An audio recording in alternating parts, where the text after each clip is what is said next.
Hello, good evening student. मैं Rekha Sharma, psychology study point में आप सभी का स्वागत है। जीन पियाजे से संबंधित अपन ने पहले भी 30 क्वेश्चन किए हैं। आज मैं उन्हीं से संबंधित 20 क्वेश्चन और लेके आई हूँ जो एग्जाम की दृष्टि से वेरी इंपॉर्टेंट है। नंबर 1 पहला प्रश्न है, पियाजे ने किस प्रक्रिया को पहले माना है? विकास, अधिगम।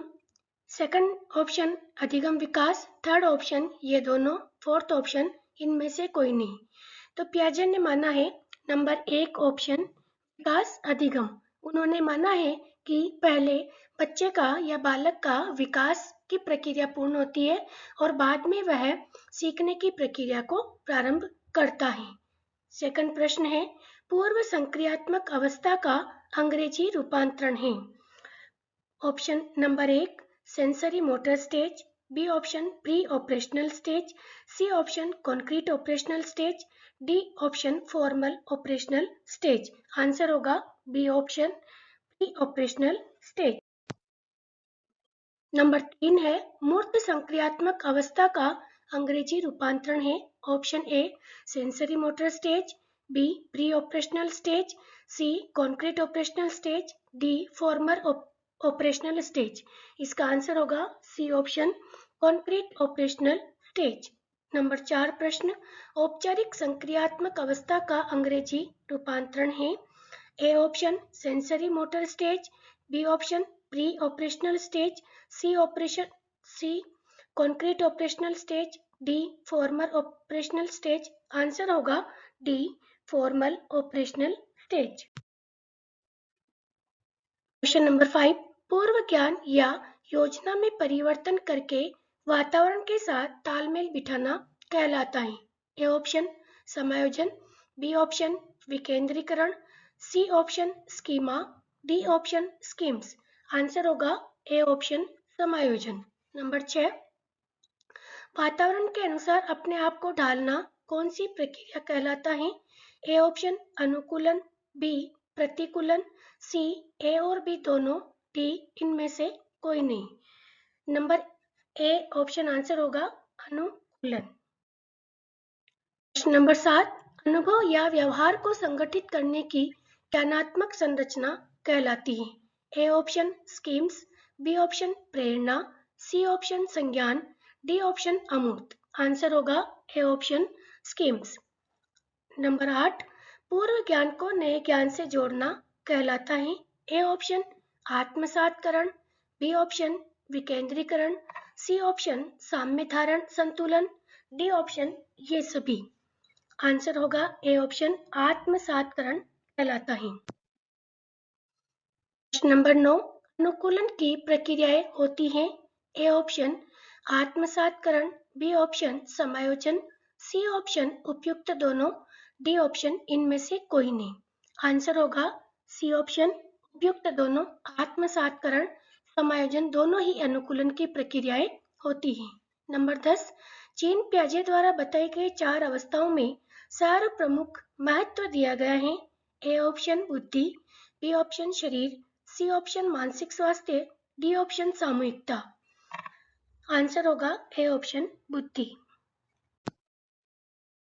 प्रश्न नंबर 11, मूर्त संक्रियात्मक अवस्था की कितनी विशेषताएं बताई गई हैं? Option A 2, option B 3, option C 4, option D 5। Answer होगा ऑप्शन बी 3।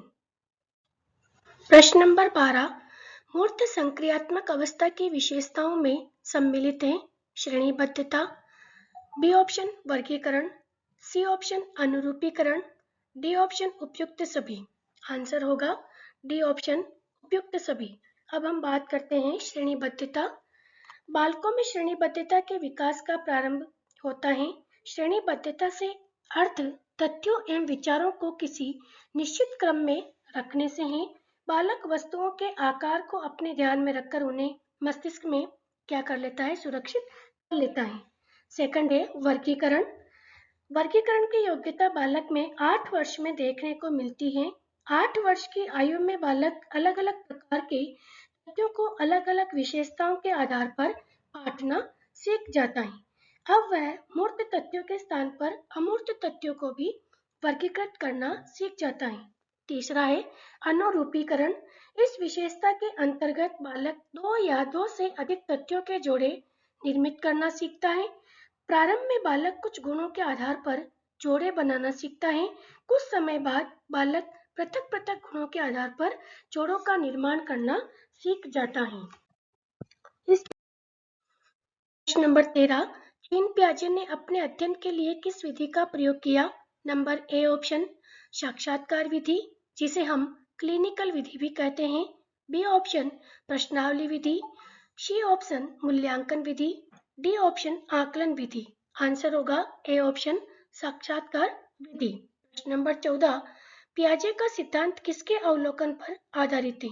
ए ऑप्शन कुत्ता, बी ऑप्शन बिल्ली, सी ऑप्शन अपने बालक, डी ऑप्शन चिंपांजी। आंसर होगा सी ऑप्शन अपने बालक।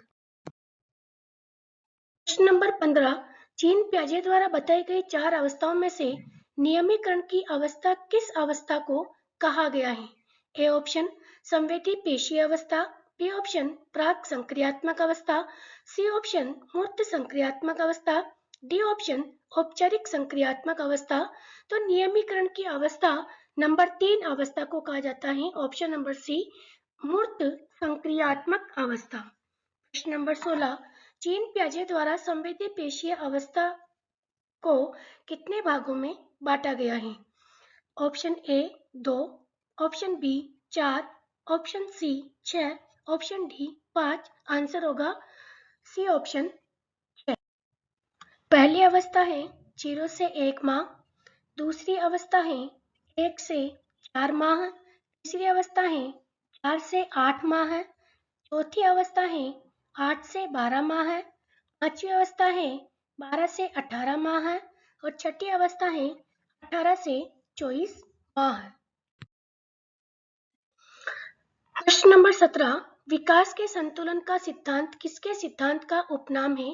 Option A Erikson, option B पियाजे, option C Pavlov, option D Thorndike. Answer होगा बी ऑप्शन पियाजे। प्रश्न नंबर 18, समाज के नियमों को स्वीकार करना पियाजे के अनुसार किस अवस्था के अंतर्गत आता है? ऑप्शन ए मूर्त संक्रियात्मक अवस्था, ऑप्शन बी संवेदी पेशीय अवस्था, ऑप्शन सी औपचारिक संक्रियात्मक अवस्था, ऑप्शन डी प्राक संक्रियात्मक अवस्था। आंसर होगा ऑप्शन ए मूर्त संक्रियात्मक अवस्था।